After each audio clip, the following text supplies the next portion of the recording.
আমি বাইচা আছি না?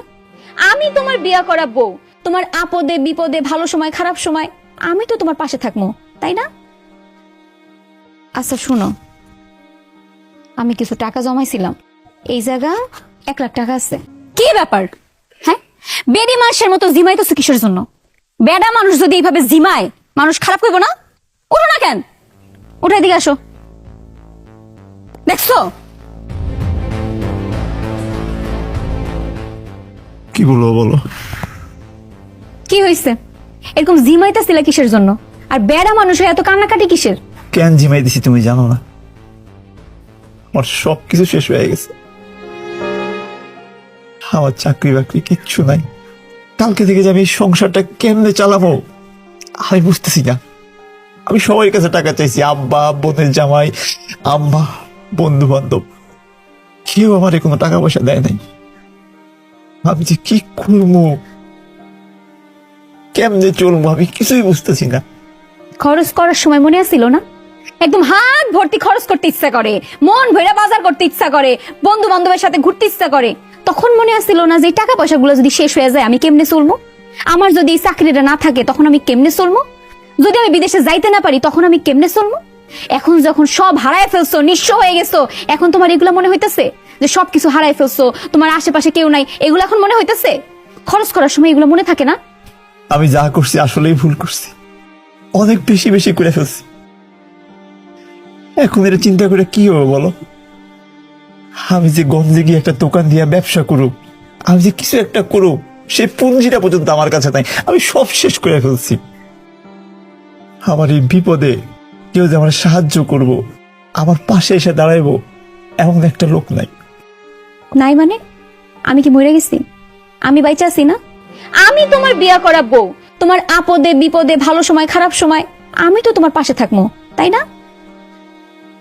আচ্ছা শুনো, আমি কিছু টাকা জমাইছিলাম, এই জায়গা 1,00,000 টাকা আছে।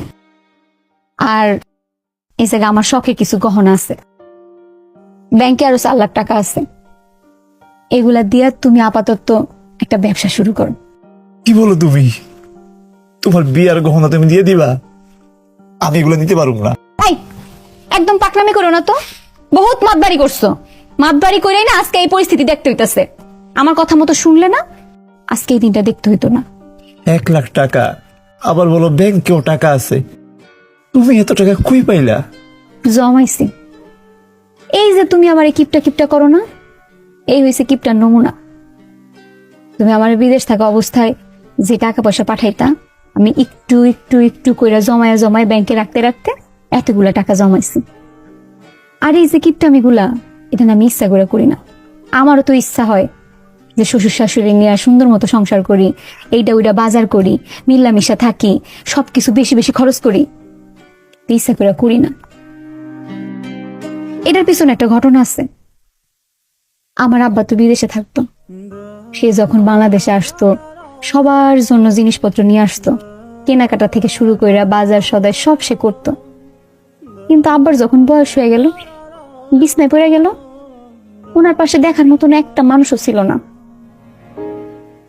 তখন খুব টাকার অভাব ছিল আমাকে। আমার বাপ মরে যাওয়ার পর থেকে আমি চিন্তা ভাবনা করছি, আমার বাপ যে জিনিসটা চোখে দেখছে সেটা যেন আমার স্বামী না দেখে, আমার বাপের সাথে যে ঘটনা ঘটছে সেটা যেন আমার স্বামীর সাথে না ঘটে। এরপর থেকে আস্তে আস্তে আমি টাকা জমানো শুরু করি, যেন কোনো বিপদ হইলে আমি পাশে দাঁড়াইতে পারি। আমি চাইলে তোমার টাকাগুলো আগেই দিতে পারতাম, কিন্তু ইচ্ছা করে দেই নাই। কেন দেই নাই জানো? আমি তোমার এইটা বুঝাইতে চাইছি যেন তুমি তোমার আশেপাশের মানুষগুলারে খুব ভালো করে চিনো। তোমার যে তোমার বিপদে তারা সাহায্য করতেছে না, এটা তুমি ভালো করে বুঝো, সেই জন্য আমি তোমার টাকাগুলো দিই না।